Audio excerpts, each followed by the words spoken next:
Aquele festival aqui tá onde ingrediente não cuidado tá falta de mix que nós temos na Aruba para que trata diferente atração que nós organizar evento não tá parte de mercadeo também de país Aruba é tá parte de mercadeo de uma destinação caribense uma destinação que bota festejar que bota celebrar com a família uma vez que bota riba uma isla Aruba tem passado sempre estava tacando adiante para que trata tipo de evento não aqui nós acorda ainda Aruba Jazz and Latin com a Hasi Jazz hobby grande importante de Caribe, que é a celebração mais grande que tem, nós mira outro país com ele. Nós introduzimos a Aruba Film Festival, que está um êxito grande na área aqui também, para que trata o valor da mídia que nós está aí, fora de evento aqui.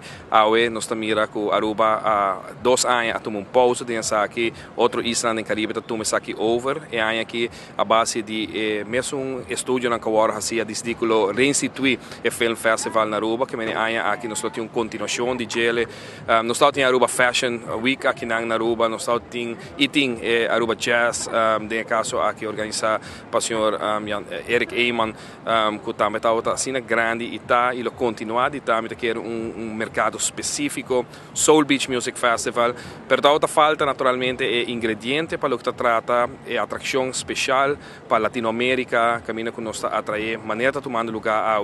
e assim contento de mirar quantidade de booking online que a notificar que o evento aqui tem maneira que nós preparamos desde o início avisa que se nós também organizar evento vamos organizar de nível alto maneira que a Aruba está propagandar seu produto no momento aqui e nós logra também me quer talento local produção completamente local equipo técnico local que vem full me quer produção mais com caráter local que nós logra que também está para a primeira viagem em Caribe se vamos mirar cenário que nós está DJ aqui está cenário que diferente trobe hasta fora de evento mais grande que tem na Corsol que é North Sea Jazz que me quer que também vir espetáculo sumamente grande e a atração de bastante na Jafo te ainda mostra a maneira que nós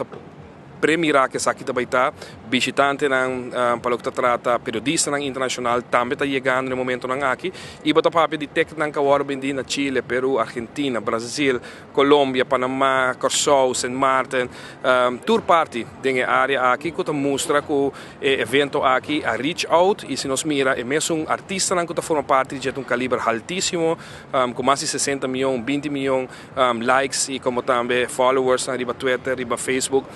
é mensagem que cada de nós está mandando e que, por certo, o artista aqui também chega hasta 2-3 dias por mês com a apresentação que mostra que nós também está eager para chegar a Aruba, que me está contento que a organização tem me está seguro que a oficina de turismo também está ganhando de fruta na Digele e está evento mais que está põe a Aruba, ribe mapa internacional para o que trata a organização de evento aqui na Aruba.